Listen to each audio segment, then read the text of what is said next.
Olá, amigos e amigas da TV Cidade. É com prazer que retorno mais uma vez para o nosso programa, nosso bate-papo do Bem Viver Corpo e Mente, né? Estamos aqui hoje mais uma vez, então vamos dar continuidade, na verdade, ao assunto que se começou no último programa, que foi uma entrevista com uma mãe, né? E hoje eu quero deixar uma mensagem também para as mães, né? E fazer uma análise e quem sabe, de alguma forma, ajudar as mães, as mamães, recém-mamães, enfim, que estão começando essa árdua tarefa, né? Para que possam ser só suficientemente boas. Na verdade, hoje eu quero trazer mais uma vez, eu já trouxe aqui em outro programa, mas hoje eu quero trazer mais uma vez o termo suficientemente boa. Nós mães que acalentamos, que carregamos o filho no ventre, temos a pretensão e o sonho, às vezes, a fantasia de sermos mães perfeitas, de sermos as mães que sabem fazer tudo, que têm que fazer tudo perfeito, que são obrigadas a cuidar perfeitamente dos seus filhos e saber tudo que tem que fazer na hora certa, como deve ser. Mas eu quero trazer um questionamento aqui para que a gente possa parar, né? Que as mães possam parar de se atormentar tanto. E muitas vezes isso leva até as pessoas a terem medo de ser mães, né? Essa obrigação de ser mães perfeitas. Eu quero trazer essa mensagem de alento que a gente não precisa ser perfeita, a gente não precisa saber a hora certa, tudo certo, o que tem que fazer. O certo vai ser aquilo que a gente fizer com segurança, na verdade.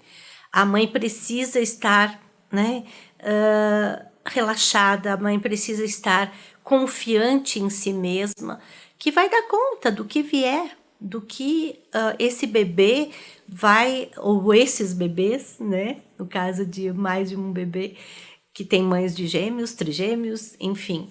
Que essa mãe faça com segurança, na verdade, a tarefa dos cuidados maternos, a maternagem. Que ela possa estar atenta a essa criança, se conhecendo, na verdade, por mais que esse bebê tenha sido gerado, né, no útero dessa mãe, quando ele nasce, é toda uma realidade diferente. Enquanto ele está lá, ele está protegido, ele está quentinho, né, não está passando frio, ele está alimentado o suficiente, mas quando ele nasce, tudo isso nós vamos ter que conhecer nesse bebê, né? Quando ele está com frio, se ele está com frio ou não, quanto comeu, se é suficiente ou não. Isso requer um conhecimento desse bebê, um tempo de conhecimento. Por isso que eu oriento as mães para que esse período seja um período muito do bebê e da mãe e do pai junto, com certeza, que ele também possa aprender a conhecer esse bebê. Hoje, mais que nunca, a paternagem, né, o papel do pai é muito importante para que a mãe possa estar se sentindo segura. E também poder apoiar essa mãe nesses momentos, né, de muitas vezes de desespero, de cansaço, de não saber o que fazer. E a gente pode não saber o que fazer, e tá tudo bem, a gente pode não saber o que o bebê tem, e a gente vai tentando, e a gente vai fazendo, tenta de uma forma, tenta de outra, digo, a gente tenta, né, é o método 60, né, aliás, o método 70, se tenta, e quando a gente cansa, a gente se senta. Aí é o método 60. A gente se acalma, né? Procura ajuda, procura alguém que com mais experiência, às vezes, porque a nossa insegurança pode estar passando insegurança para esse bebê e ele está chorando mais por conta disso, né?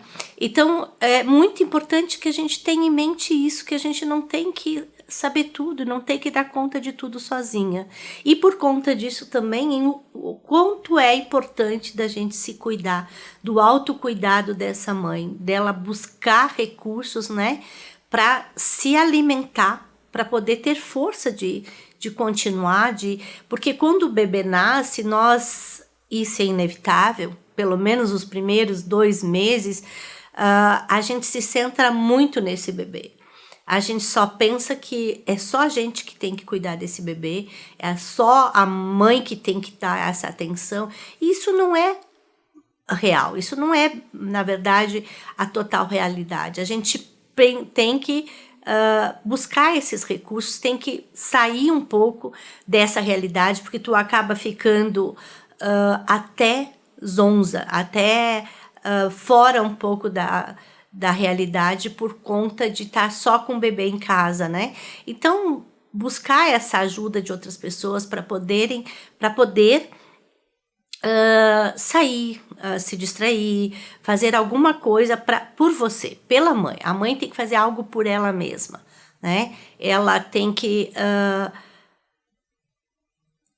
na verdade, estar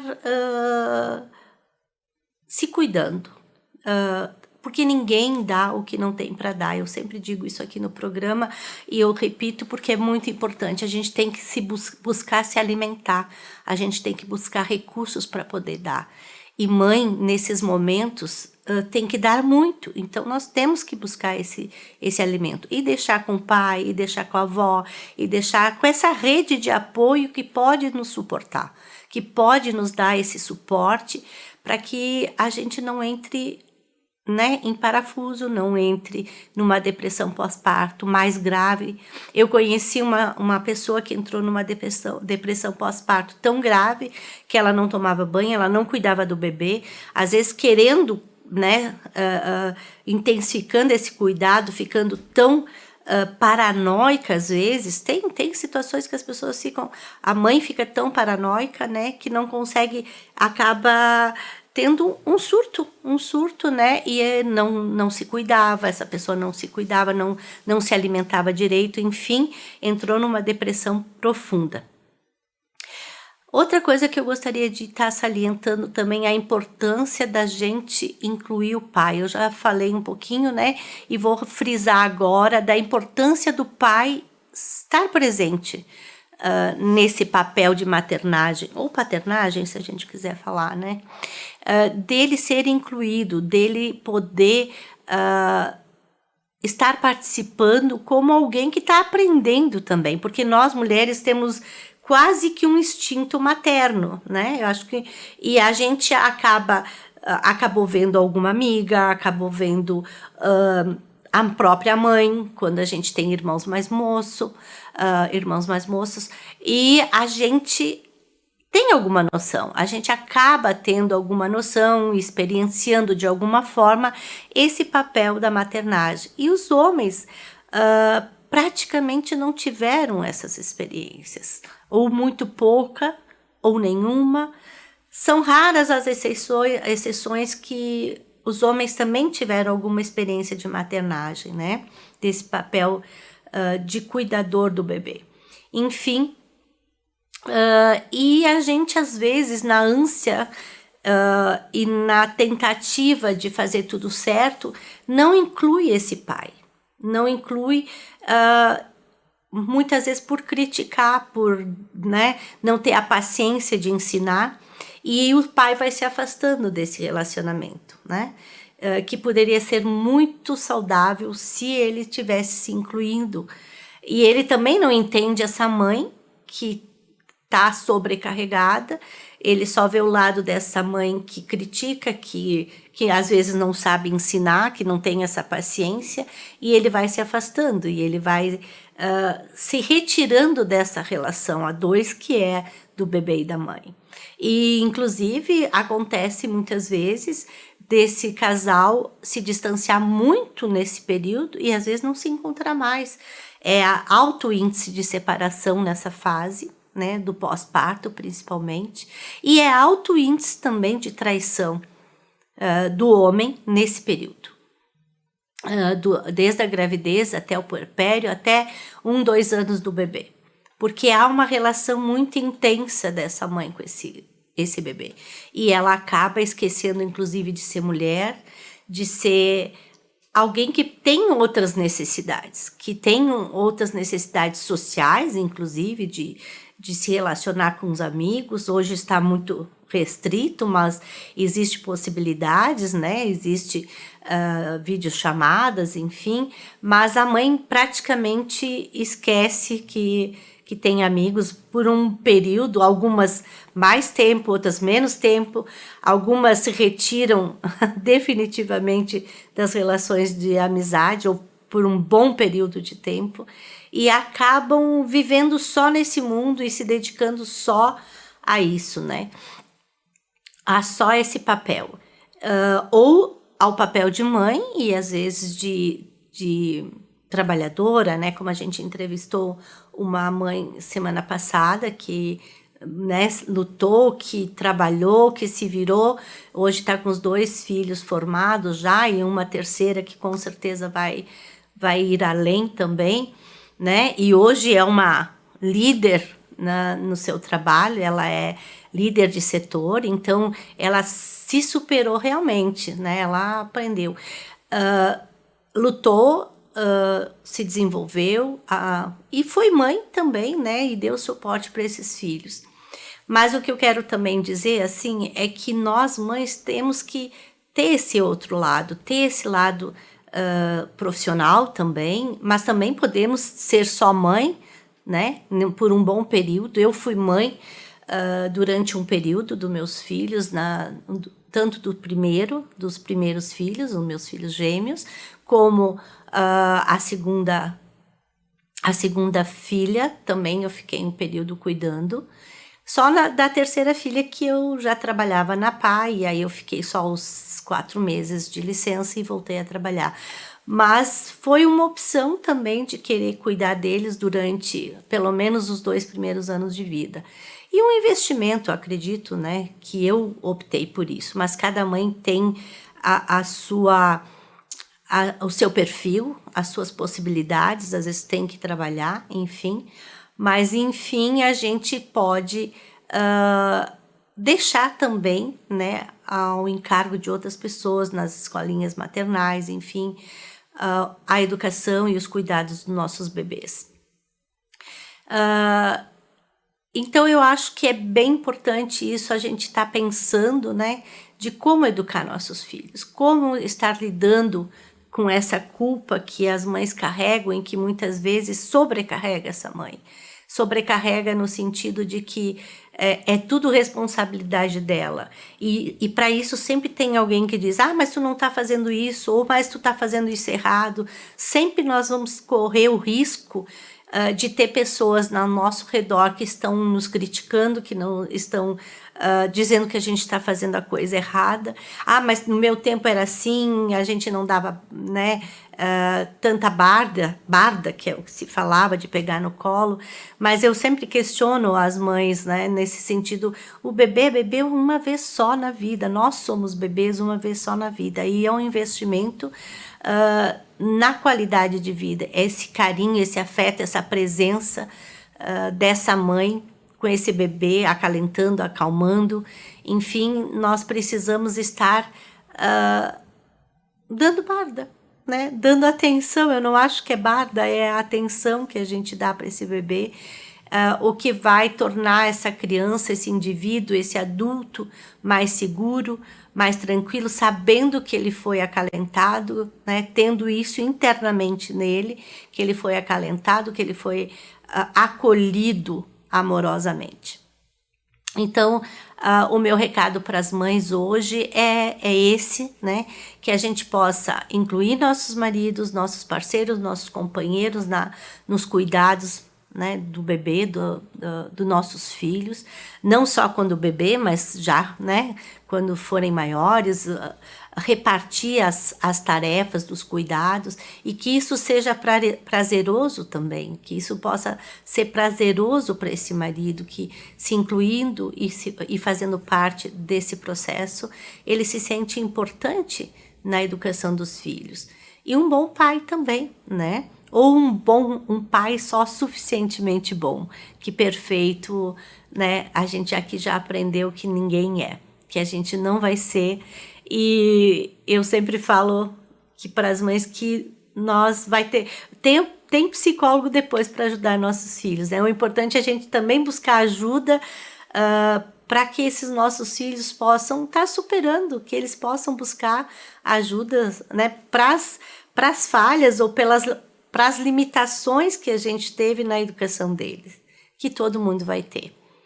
E além disso, queria trazer para vocês também a importância da gente educar sem medo, ou pelo menos tentar limitar esses medos, né? Tentar, porque sem medos e a partir do acerto e não do erro. Porque nós fomos educados a partir do erro e do medo, nos apavorando, ameaçando com castigos, com bicho-papão, enfim, com figuras fantasmagóricas que viriam pegar a criança se ela não fizesse aquilo que os pais quisessem, ou pelo medo, né? Educando pelo medo. Não faz que vai acontecer algo ruim, não sobe aí que tu vai cair, não faz isso que tu não consegue. E muitas vezes a gente cai nesse erro de querer super proteger nossos filhos, com medo de que se acontecer alguma coisa com essa criança, a gente pode se sentir culpado, vai ser culpa da gente que essa criança teve algum acidente. Esquecendo e ignorando, às vezes, até o fato de que que toda criança cai, que a gente, para aprender a caminhar, cai, a gente aprender a andar de bicicleta, a gente cai, a gente se machuca. Criança está explorando o seu mundo e não tem o domínio motor, né, e cognitivo, muitas vezes, de um adulto. Então, ele vai passar por processos de aprendizagem e vai cair, e vai se levantar, e vai se machucar. E isso acontece, e tá tudo bem, a gente sara, o machucado sara. O importante é que essa criança não tenha medo de arriscar de novo. Eu já conheci muita gente que bateu, né, adultos, é claro, mas que bateu um carro e nunca mais voltou a dirigir, por conta do medo de acontecer de novo.